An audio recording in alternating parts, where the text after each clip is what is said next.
The evening wind carried the scent of dust and sage across the open plains as Eli Carson tightened the rope on his saddle.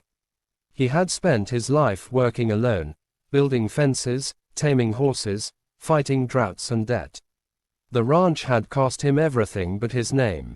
Now, it was all he had left, and tonight, even that felt too heavy to carry. The knock came at dusk, soft but steady. When Eli opened the door, the man standing there wore a black coat and the face of someone who'd seen more graves than sunsets. Sheriff Doolan didn't waste words. "You remember Jed Mathers?" Eli nodded. He'd fought beside Jed in the war. Jed had saved his life once, dragging him through a storm of bullets when Eli's leg was torn by shrapnel. "Jed's gone," the sheriff said. "Died 2 nights back. Left something for you." Eli felt the paper before he saw it, a folded note, smudged with dust. Inside, a few rough lines written in Jed's hand. "Eli, I paid for her. She's yours now. She's been through hell. Do right by her." The words made no sense until the sheriff explained. Jed had taken in a young woman from a traveling auction in Abilene, one of those cruel places where the desperate sold themselves for food, protection, or safety. Her name was Clara. Jed had been paying her way, keeping her safe from the men who would have taken more. Now Jed was dead, and the payment had stopped. Eli found her the next morning, sitting on a crate behind the old freight station, her hands folded tight in her lap. She was maybe 20, maybe less, her hair tangled, eyes too calm for someone so young. "You're Eli Carson?" she asked softly. "I am." "He said you'd come. Said you were kind."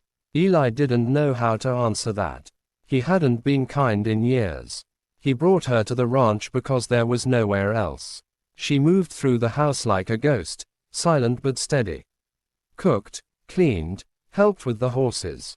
She never asked for anything, not even warmth.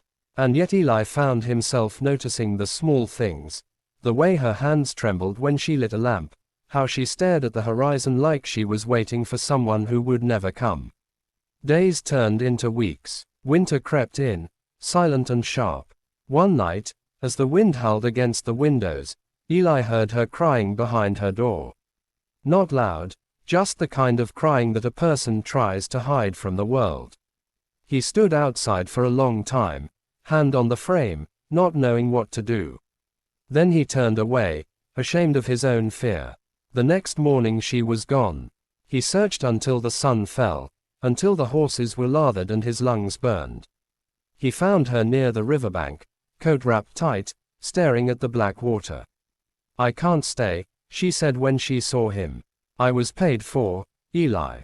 I don't belong here." He dismounted, the frozen ground cracking beneath his boots. "You weren't bought, Clara. You were rescued." Her eyes lifted to his, full of doubt. Then why did he write that note? Eli didn't have an answer. He only knew that Jed had been trying to save her from something far worse than the word bought. The silence stretched until Clara stepped closer, her voice barely above the wind. "You could send me away. No one would blame you. I'm not sending you anywhere. Then what am I to you?" The question broke something in him. For years, he'd built walls so high even the sun couldn't reach inside. But looking at her, at the quiet ache in her eyes, the truth slipped out before he could stop it. "You're the first person who's made this place feel alive again." For a long time, neither of them moved. Then, slowly, Clara took his hand. Her fingers were cold, small, fragile, but they didn't let go. Months passed. The ranch began to change. The fences stood straight, the horses grew fat, and laughter, something Eli hadn't heard in years, echoed through the house again. Clara planted flowers by the porch, wild ones that somehow bloomed even in the hard dirt. But the past has a way of finding its way back. One night, 3 riders came. Men from Abilene, faces twisted with drink and greed. They said Clara belonged to them, that Jed hadn't finished paying her debt. Eli stood in the doorway, rifle in hand, his jaw tight. "You're trespassing. She's ours," the tallest one sneered. "You wanna keep her, then do what he did. Pay for her. Eli didn't hesitate. He stepped forward, ice cold as the steel in his hand. You want payment? Fine. The shot split the night. Then another. When it was over, the men lay still in the dust, and the only sound left was the wind and Clara's quiet breathing behind him. Eli turned, his chest heaving. You ain't theirs, he said. And you never were. Tears welled in her eyes as she stepped toward him. Then what am I now? He looked at her for a long time before answering. You're my wife, if you'll have me. The sun rose the next morning over a ranch that had seen blood, sorrow, and redemption. And for the first time in years, Eli Carson felt the warmth of it not just on his skin, but in his soul.